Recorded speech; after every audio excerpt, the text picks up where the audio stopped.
should play a stabilizing role in the Great Lakes region.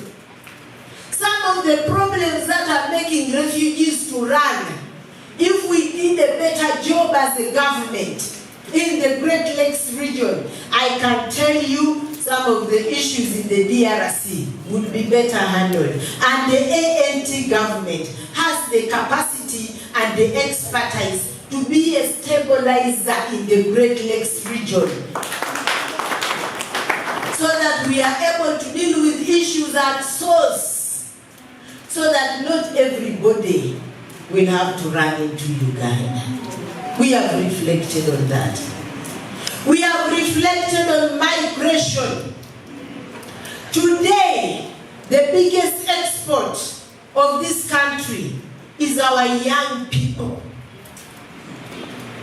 The cream of our nation is being shipped to Saudi Arabia, to Qatar, to dry lands, because they have finished Makerere, Kozi and anywhere, and they cannot find jobs. And now we've decided that we will ship them